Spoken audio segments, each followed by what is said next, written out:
Hi, I'm Sarah Hart from Drive Hart, and today I've been joined by Cass. Hello, Cass. Hiya.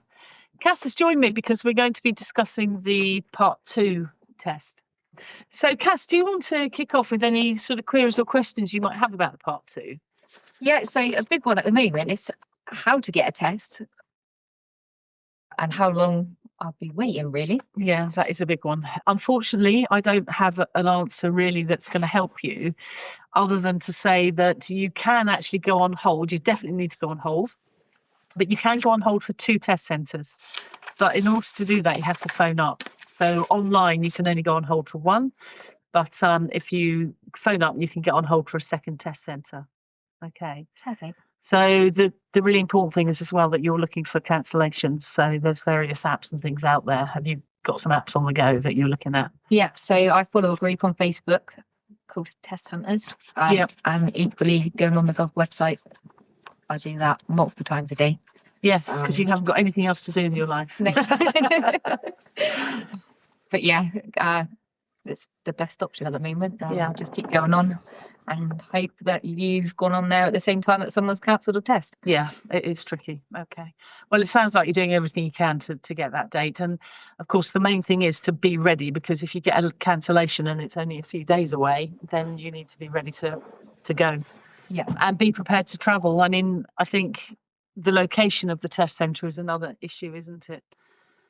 Where have you... Oh, no, you don't have to tell me where you've gone on hold. But The key thing is to make sure that you maximise your opportunities to get a test. So 2 centres, and regularly check for cancellations. And if there are any test hunter sites, then view them.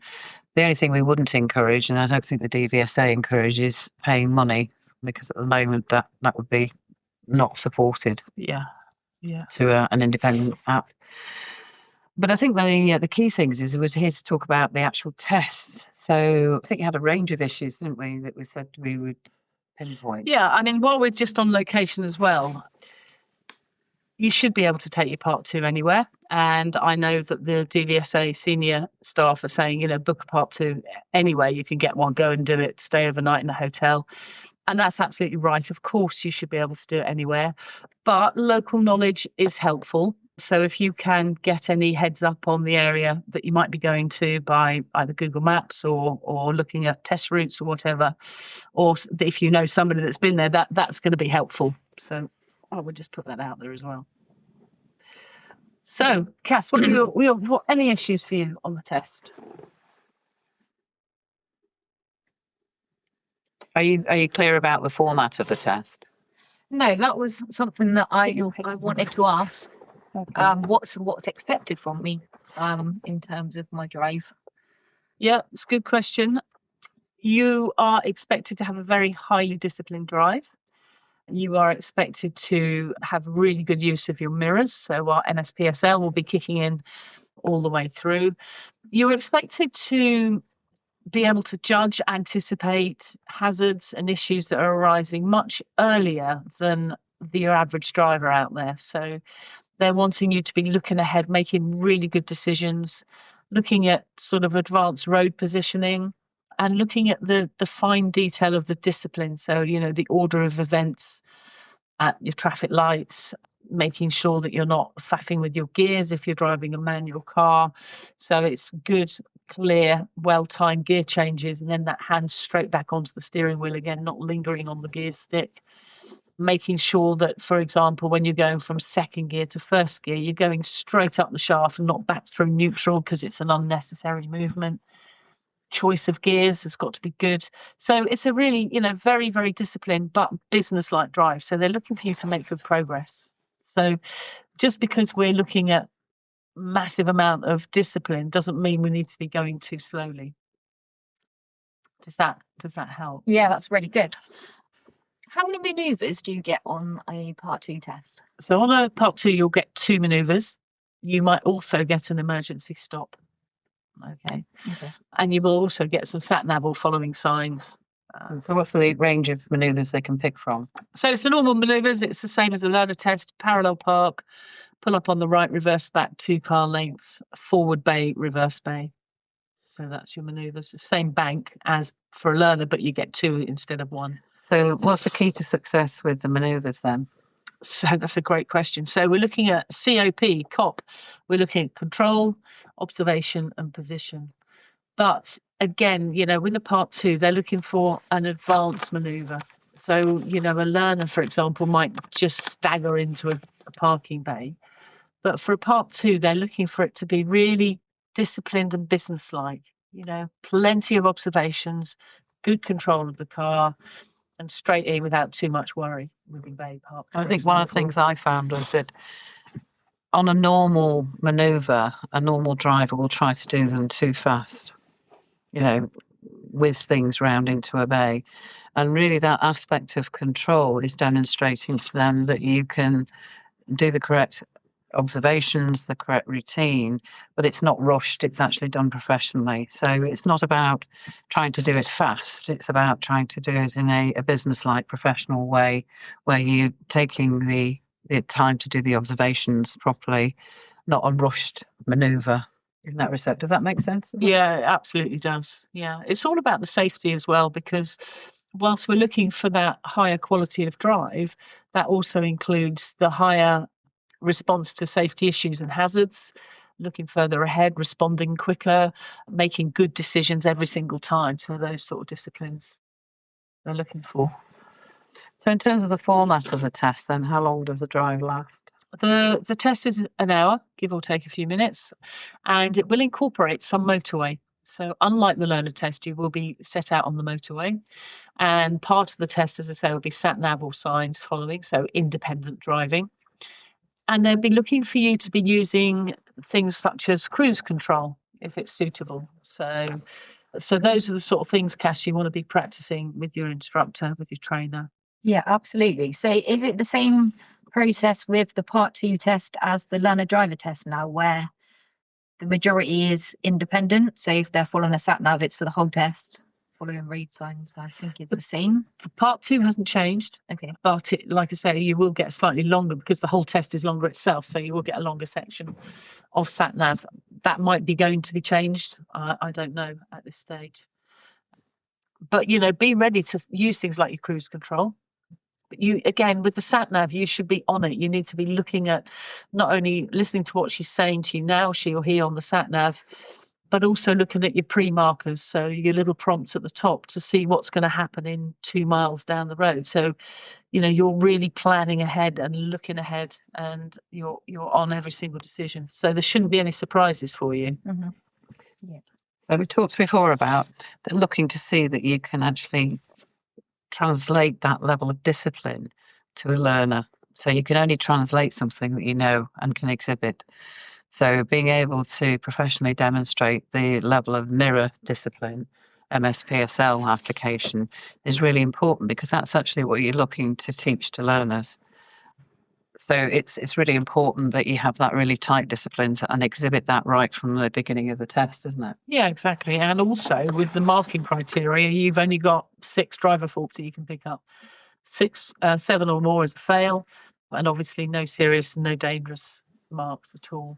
So it's got to be tight, because, you'll quite easily pick up a driver fault for misuse of the gears, whereas on a learner test, they might not pick up a driver fault initially, but any misuse of the gears or wrong selection of a gear would be at least a driver fault.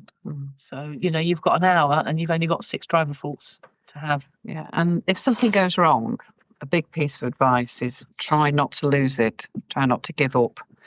I mean, Sarah has an interesting experience of sitting in on my part 2, where I did something quite dramatic, but because the rest of the drive was consistent and well disciplined, and the fault was recovered quickly without any safety issues. You can't always assume that you're going to be failed because of something that's happened. So you've got to try to maintain that discipline.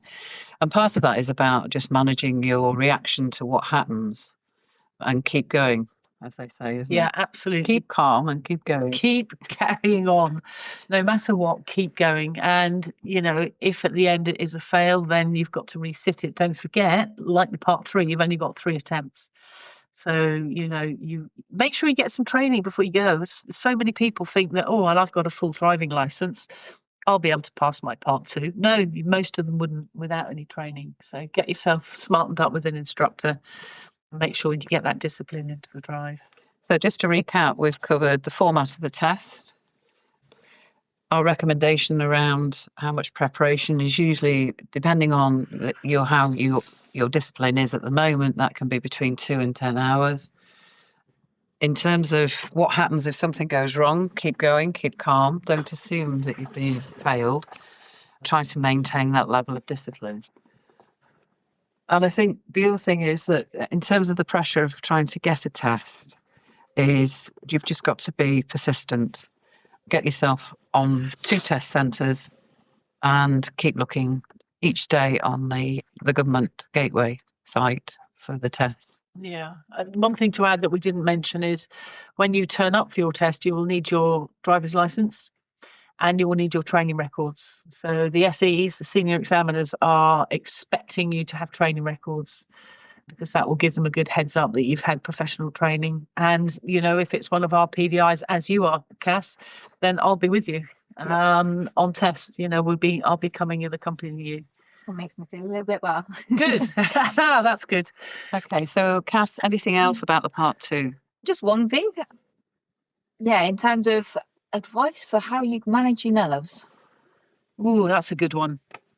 That's an individual thing, really. I know some people have remedies. Rescue remedy, I think, is one commonly used to calm your nerves. Some people will do some yoga or some sort of mindfulness beforehand. Drive Hart have a lucky dragon, which you will take with you.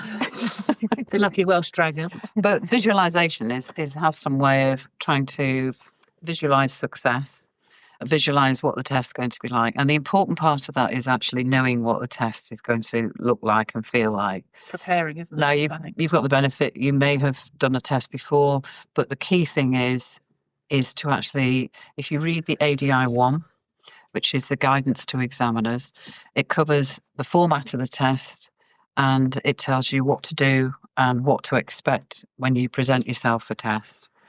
And it also outlines what they're looking for. So it's really important, do the basics and research.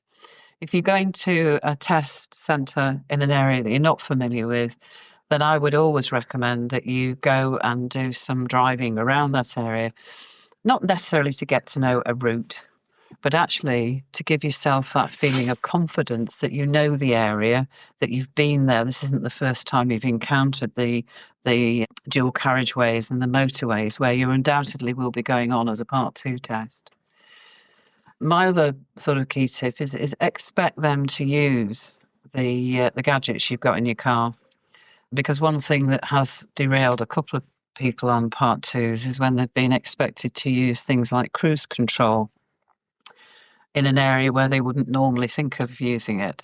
So get familiar with the gizmos and gadgets so that when you're asked to do it, it's not a jar, because they probably will ask you. Because these days cars are much more automated, and I think the instructors are looking to see if you can manage this, because at the end of the day they're looking to see, can you transfer that knowledge to a learner? Okay, so the key thing for me is make sure that you are exhibiting a high level of discipline in your drive. That will give you confidence. Knowing the area generally will give you confidence, and these are ways of overcoming your nerves. Is that I think that's right. any other questions, Cass, on the Part 2? No, I think you've covered all the questions that I had. Okay, Sarah, any The other thing I would say is turn up looking smart, not overly smart, but smart casual, because first impressions mean a lot and it looks like you mean business. Turn up with a clean car. Obviously, it's got to be insured, clean, tidy inside and out.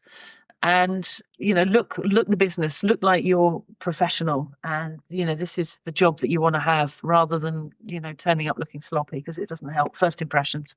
Because the examiner will bother to look smart. So it's only respectful that you do the same for them. Yep, that's it, really. Okay. Just get trained. That's the thing, isn't it? Yeah. Okay, any other points, Cass? No, I think that's covered everything now.